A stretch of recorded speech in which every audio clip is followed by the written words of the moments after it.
Assalamualaikum warahmatullahi wabarakatuh. Alhamdulillahirabbil alamin. Alhamdulillahi ala ni'matil iman wal islam. Alhamdulillahi ala ni'matil hidayah. Alhamdulillahi ala ni'matil ukhuwah.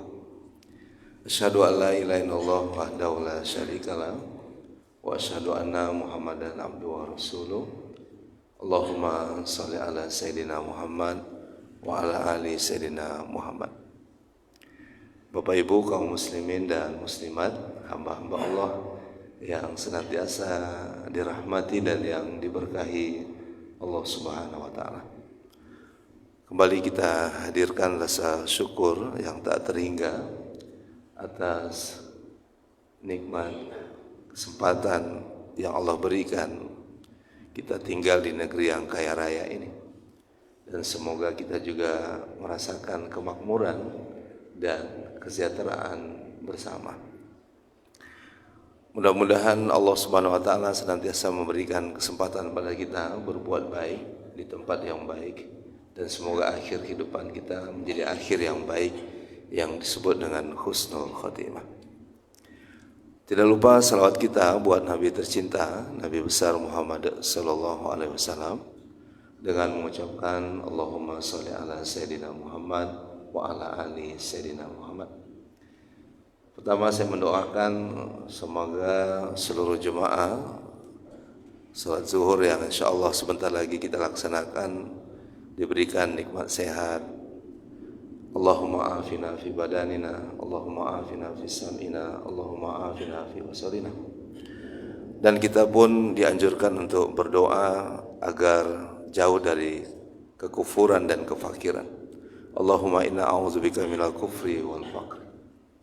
Karena kemiskinan itu dekat dengan kekufuran. Namun banyak orang yang selalu menyimpulkan atau sering menyimpulkan kalau menjadi orang kaya itu dekat dengan neraka, jauh dari surga. Mungkin banyak juga orang yang mengalami kondisi lemahnya ekonomi, lalu dia mencuri, dia tidak menerima takdir kemiskinan, lalu dia melakukan kejahatan dan lain sebagainya. Tapi dalam sejarah peradaban Islam, banyak orang kaya itu yang bermanfaat, yang asetnya berguna, bernilai. Bapak dan Ibu, saya sampaikan satu kisah dalam fase kehidupan manusia yang saya kenal. Seorang mentor bisnis. Waktu itu kondisinya lemah, tidak bisa makan dan minum sebagaimana biasanya. Kemudian dia berkata lirih ketika sehat menyampaikan ini ke kita. Kalaulah engkau tunda kematianku, ya Allah, maka aku akan bersedekah. Fa'asadaqah wa aku minas salihin, supaya menjadi orang yang beruntung. Alhamdulillah, Allah izinkan dia hidup sampai hari ini di usia 34 tahun. Dan dia penuhi janjinya itu dengan memperbanyak sedekah. Nah, tema saya juga berkaitan dengan sedekah, tapi saya mulakan dulu.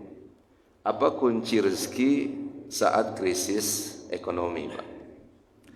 Yang pertama, doakan saya yang banyak dosa ini, karena saya yakin Bapak yang mendengarkan jauh lebih baik daripada saya yang menyampaikan. Kita ambil pelajaran ketika Umar bin Khattab menyuruh penduduknya untuk banyak beristighfar. Waktu itu tahun Ramadan namanya.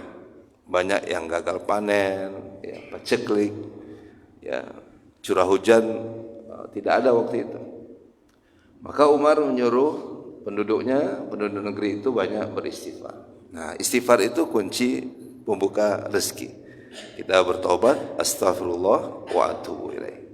Atau yang lebih panjang, Allahumma anta rabbi la ilaha illa anta khalaqtani wa ana abduka wa ana ala ahdika wa wa'dika mastata'tu a'udzubika min syarri ma sana'tu abulaka bi ni'matika alayya wa abu'u bi dzambi fa'firli fa innahu la yaghfiru dzunuba illa anta.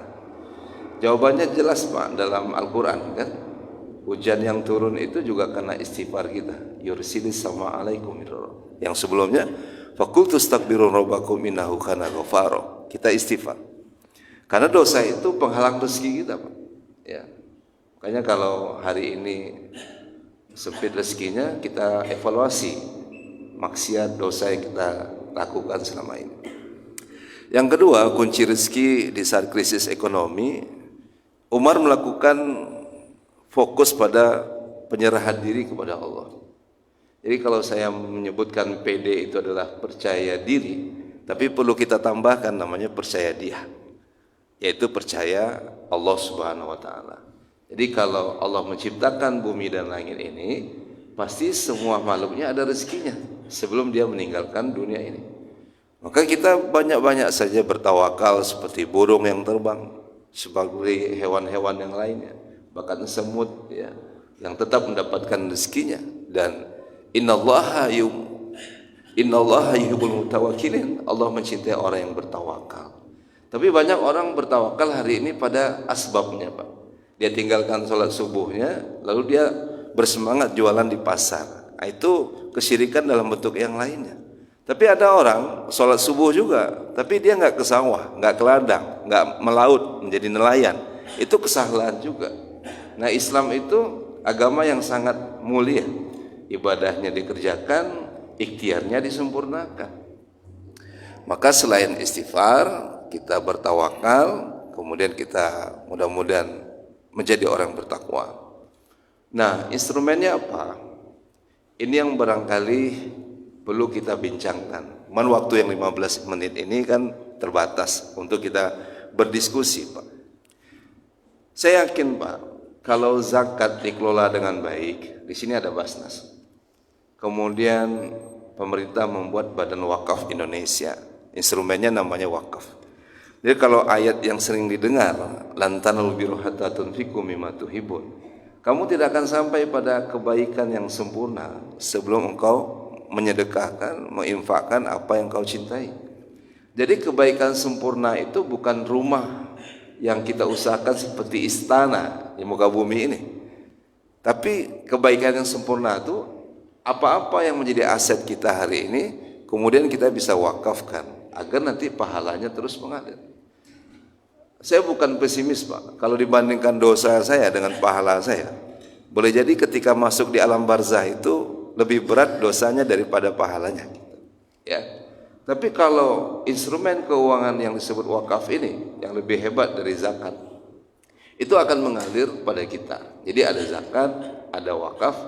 Bahkan saya termasuk yang tidak menolak pajak, asalkan bukan kepentingan pribadi. Bangun sekolah. Karena saudara kita ya yang tinggal di negeri ini yang tidak muslim, maka dia tidak membayar zakat, tapi dia bisa membayar pajak. Dibuatlah sekolah, jalan, jembatan untuk kemaslahatan, bukan untuk kepentingan pribadi. Nah, kunci rezeki yang terakhir ini yang saya sampaikan, kita geser aja Pak. Jadi saya dalam perjalanan tadi ke masjid ini, saya punya gagasan. Karena ada orang yang menyerahkan tanah wakaf, nggak bisa ngelolanya. Akhirnya aset itu terbengkalai, setahun, 2 tahun, 3 tahun. Ya, kita yang diamanahkan di pengurus BWI mendata ini semua. Kemudian ada regulasinya, nazir kan begitu ya. Yang menerima aset ini ya kita ganti saja. Sayang ini asetnya tidak terkelola dengan baik. Maka ketika menerima itu, ya, saya tidak ahli ekonomi Pak ya. Nazir itu harusnya lebih pas itu. Ada istilahnya jemaah tadi diskusi di bawah, apresial menilai atau paham visibility studinya. Contoh permasalahan Pak ya, sampah yang belum berakhir misalnya. Ada LPS yang ngelolanya. Saya berharap kalau tanah lapang itu, ada katanya orang studi banding ke Banyuwangi gitu. Sudah tanah itu nggak usah kita buat masjid lagi. Pekanbaru sudah banyak masjid yang bagus, Masjid Ar-Rahman, Masjid Raya An-Nur. Kita buat aja pengelolaan sampah di atas tanah wakaf. Kenapa di Banyuwangi itu bisa jadi alat bakaran, ada pumping block dan seterusnya. Bayangin Pak ya, orang yang ngantar sampah dibayarin, produk yang dihasilkan menghasilkan nilai ekonomis. Nah, era baru perwakafan menjadi pintu rezeki buat bangsa ini agar tidak masuk pada kategori kemiskinan, karena Islam itu memakmurkan, mensejahterakan. Diutusnya Nabi, wa ma arsalnaka illa rahmatan lil alamin. Insya Allah nggak ketemu orang miskin kita, Pak. Seperti Umar bin Abdul Aziz, dia mengelola instrumen ini dengan baik. Mungkin ini Ustadz ini berangan-angan panjang betul.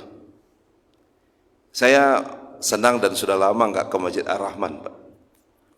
Tapi Bapak kalau saya nggak percaya, nanti setelah ini kan ini ada era digital ya. Bapak buka di orang-orang review hotel di Jogja, misalnya Masjid Jogokarian. Masjid Jogokarian tidak hanya sekedar punya tempat orang makan minum, Pak. Ya, kalau di kita kantin. Masjid Jogokarian membebaskan luas tanah dengan luas bangunan, mengumpulkan dana umat 50 miliar. Kalau kita ngumpulin dana umat ini enggak lama, Pak, asalkan bisa dikelola dengan baik. Itu dibeli dengan nilai 50 miliar. Saya sudah berazam. Kalau saya ke Jogja, saya nginap di situ aja. Karena ini skemanya, instrumennya wakaf. Lalu uang yang dihasilkan kemudian dipakai untuk kemaslahatan, untuk masjid, masyarakat, umat, dan seterusnya. Dan itu bisa, Pak. Dan sudah dibuktikan. Apalagi kalau dihitung populasi orang Pekanbaru, 6 juta misalnya. Lalu kita sudah ada aset wakaf. Nggak usah bangun masjid, nggak usah bangun tanah kuburan, nggak usah bangun pesantren. Sudah ada forum pesantren yang banyak sekali datanya itu. Tapi bangunlah satu mesin uang menjadi nilai ekonomis yang kemudian bisa membantu fakir miskin yang ada di depan Masjid Ar-Rahman. Saya minta maaf ya Pak, kalau ada laporan Basnas, kita sudah ngimpun uang misalnya 20 miliar. Lalu di depan kantor Basnas itu ada orang minta sumbangan, anak kecil yang dibiarkan jam 12 malam. Ini kan ironis namanya. Pertanyaannya, apakah nggak ada duit zakat kita? Apakah nggak ada sedekah yang sudah terkumpul? Tapi harusnya kita bangun program-program yang bisa bermanfaat untuk kemaslahatan. Saya yakin Pak, pintu rezeki itu terbuka lebar buat siapa saja hari ini yang menyadari betul Islam itu bukan memiskinkan. Jadi minimal kita cukup aja hidup ini Pak. Karena Allah tak jadikan kaya dan miskin. Allah minta itu wa annahu wa a'na wa aqna, memberikan kekayaan dan kecukupan. Dan inna hadza mal qadirun ulun. Harta itu baik selama orang yang ingin memilikinya tidak tamak, tidak rakus, dan tidak enak juga kalau kita kaya sendiri. Harusnya ada distribusi kekayaan dengan zakat, dengan infak, dengan wakaf, dengan pajak. Nah, kita semakin mencintai agama ini karena hadirnya agama ini bukan untuk memiskinkan, tapi justru mengantarkan kemakmuran. Jadi kalau saya membahasakan kemerdekaan ekonomi kita hari ini, kita mulai dari kemerdekaan kita, saudara kita, untuk meraih kesejahteraan bersama. Semoga Allah bentangkan rezeki kita seluas-luasnya, lalu kita kelola dengan baik apa yang telah Allah titipkan buat kita sebagai hambanya yang menjadi khalifah fil ardh di atas muka bumi ini. Dengan keterbatasan waktu, saya minta maaf. Mudah-mudahan kita masih melihat bagaimana kemakmuran dan kesejahteraan bagi bangsa yang kita cinta ini, karena kita punya prinsip keadilan sosial bagi seluruh rakyat Indonesia. Terima kasih. Subhanakallahumma wa bihamdika asyhadu an la ilaha illa anta astaghfiruka wa atubu ilaik. Assalamualaikum warahmatullahi wabarakatuh.